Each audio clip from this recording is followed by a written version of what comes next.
This was you at 9:30 this morning, feeling lucky when the market just opened up. Feeling lucky without any calculations. Now, this was you at 4:01 p.m. when the markets closed. Suddenly realizing that some calculations would have definitely helped you out today. And this is you now, trying to figure out how to get it all back. Great news! You're only 13 moves away from figuring it all out. Calculate your next trading move before it happens so you can celebrate each trading day. Get the 13 market moves formula today and begin to trade fearlessly.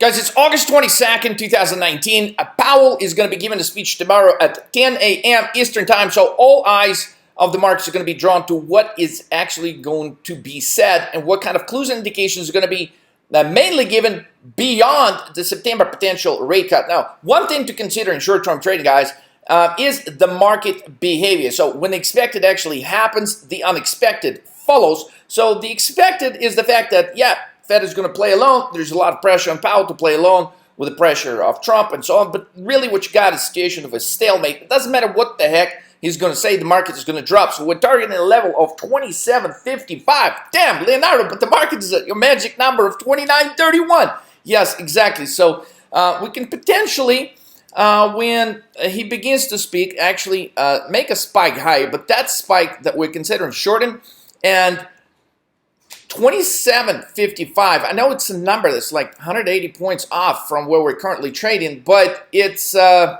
interesting number. We've determined that number actually going back a couple of weeks ago that we could potentially fall to this level right here. Now, we could stop plus minus 20 points here, right? 27.75, 27.50. So right around this area basically is where we think the market could completely unwind over the course of the next 72 to 96 hours. So you're probably wondering how we're coming up with these crazy calculations and why. So here's the thing. When everyone expects a rate cut indication this Friday on Jackson Hole meeting, and that's exactly what they're going to indicate they're going to do, but it's all going to be like, well, it's a quarter-point cut, but after that, we're probably going to hold off and this and that. So it doesn't matter really what they say. It's not going to be good enough. Like the market has put Powell, Trump has put Powell in a situation where it doesn't matter what they're going to say. It's just not going to be good enough. So there's just one little problem with that. It will cause the market to sell off. So here's what the charts are telling us about what's about to take place. So evidence exhibit number 1. This one was actually presented to our 13 Market Moves daily subscribers on August 21st pre-market. We're observing these 7 bear candles formation in the stock of Apple right around the levels of 215, 220. So that's where we've been shorting the stock when it's been getting to the level about 213, 215. We've been pulling the trigger. These bearish formation candles, guys, they're indication of the top. If you're not familiar with them and you'd like to make charts your best friends, click the link below so you can learn what they are in our 6-hour charts divergence course. You'll be able to learn a ton more information. It'll help you evolve as a trader to an entirely new level and help you look at things from a perspective you haven't been able to look at the markets before. So with that said, the next day after these 7 bear candle formations observed by us, we actually get an 8th bear reversal candle.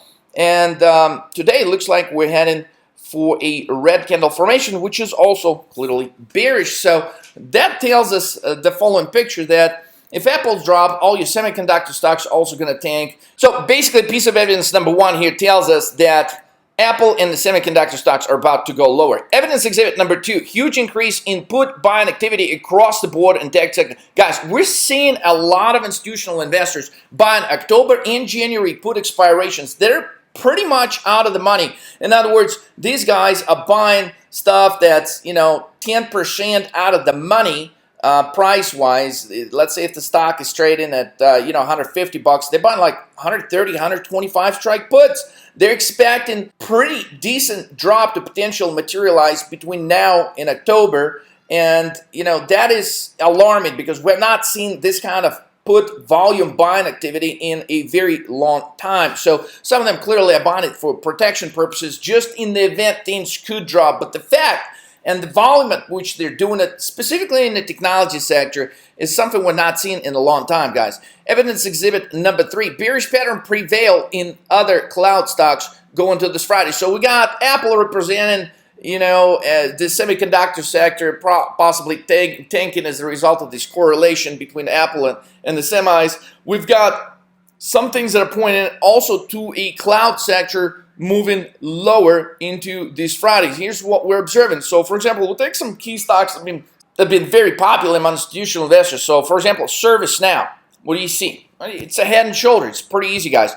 Coincidence that Amazon also got a head and shoulder pattern, especially that it is officially the largest cloud play stock out there. So Amazon head and shoulder, you got very hot popular stocks, head and shoulders. Not talking about not so popular cloud stocks like F5 Networks, head and shoulder as well. DevHook. I mean, there's a lot of bearish stuff that's going on in this cloud stock. Of course, Jim Cramer is still talking them up, but it's not going to stop them from dropping. Twilio, triple top, divergence on their RSI, continuous increase in volume in relation, sell side volume in relation to the buy side volume. Okay, stocks like Splunk that we actually posted this morning to our 13 Market Moves Daily subscribers, saying it was going to do a reversal and it's going to drop to 115 level, which is exactly what it's doing right now. So evidence exhibit number 4, market has a very hard time breaking above this magic level of 29.31. So the issue is this. At this point, this is a multi-top formation right here, 1, 2, 3, 4 times. And if you look at the smaller time frame chart, there were a couple of instances where we slightly created an overshooter with this 29.31 level, but ultimately stocks dropped. And the fact that they cannot actually rally into this meeting with Fed Chairman Powell tomorrow, it's troublesome because there is a higher probability of a drop-off from there. So evidence exhibit number 5, a rally in retail stocks will reverse tomorrow on Friday as well. So here's the thing, Target, great stuff, all over the news on Target. So Target is higher clearly by a crazy amount. You got Home Depot higher a couple of days in a row. So you see candles like this. Now, that's fine. As a trader, we should be trying to identify what's happening next. So Lowe's, right? Huge gap up, black candle here. What's coming next is what Walmart is showing what's actually going to take place. So expect a reversal on Friday in all of these retail stocks. So they're going to do exactly what Walmart has done. So you can see Walmart, same thing. It's kind of a leading indicator for all these stocks like Target and Lowe's and Home Depot and so on. So what Walmart has done is it's jumped up after the earnings, went up 2 days in a row, created these black candles, and after that it started dropping.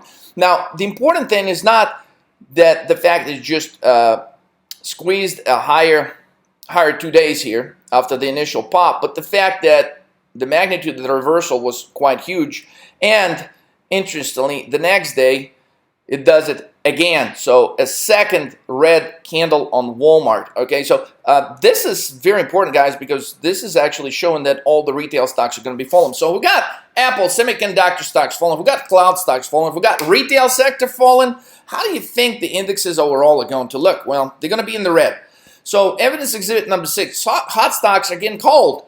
Less risk appetite from investors. So here's what we mean by that. Hot stocks like BYD, okay, they're not that hot. I mean, just a couple of weeks ago when we posted the video on BYD and shorted at this 235 level, now the stock is officially under this blue line, which is bearish. The RSI went from almost a 90 all the way to 42, but still got plenty of room to drop on the 30. You got a ton of bearish stuff going on here on accumulation distribution, MACD, and so on. So this stock is about to tank lower to a level about 120, 130, and nobody is interested really at buying it around this level. Compared to last time it was at these levels, we actually had interest in the stock. We had buyers coming in. Now we're seeing more people interested in selling the stock here. So hot stock gone cold very quickly within the period of about 2-3 weeks, and nobody's interested. So when you see this, it basically tells us, hey, investors are becoming risk averse, and like they just want to they want to wait and see type approach before committing capital on the buy side around this area. So evidence exhibit number 7, gold divergence. Guys, gold is not bullish going into tomorrow. So that tells us there's not going to be an announcement like some people hope, oh, we're going to do like this one big rate cut in September of like 0.5 point. That's not going to happen. Otherwise, gold would be going through the roof going into this possible announcement tomorrow. So gold, as you can see, yeah, gold is up. That's been our long-term trade for some time. Look, it's stalling out. All these bearish reversal candles here. So gold is likely to drop because that tells us that the rate cut, there's going to be an indication of a rate cut, but it's not going to be an aggressive indication, or it's not going to be an indication of anything more than a 0.25% cut. So therefore, gold is telling us that that's going to be the case ahead of the meeting tomorrow.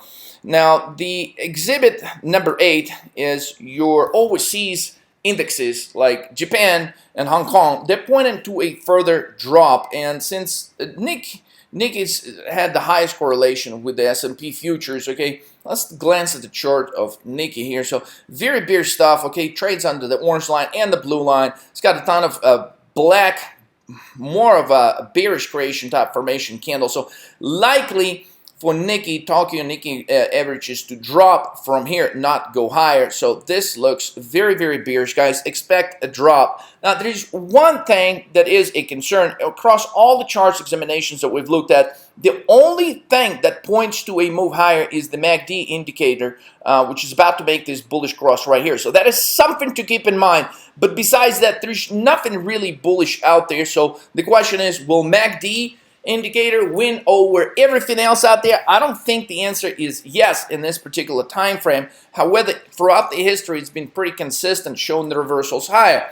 Now, Hong Kong, HSI right here, you got same formation, quite actually much more worse than the situation in Japan. This one is making a bearish cross. So you see the blue line is about to cross the orange line. This formation right here is likely to retrace back to this 25,000 level. However, again, as you can see on the MACD, it shows this bullish crossover right here, guys. So with that said, we got 8 different variations of various charts and sectors pointing to a drop in the market. So get ready, guys. 27.75, 27.55 are your lucky numbers for trading Monday and Tuesday. With that said, guys, let's rock. I'll catch you on the next trade in the next few days. Do you know who makes the best traders? The answer is the hunters. You cannot sustain your trading account on hunting for fruits and vegetables. And what I mean by that, those trades where you go in and you're happy you made $100 or $200, and what happens the next day? You give all these mediocre gains back to the market again. If you're tired of doing that, guys, there is a lion in you that is ready to chase real trades with some real meat on the bone. If you're ready to advance your trading skills to the next level, click the link below so you can begin to trade fearlessly and put some serious meat in your trading account.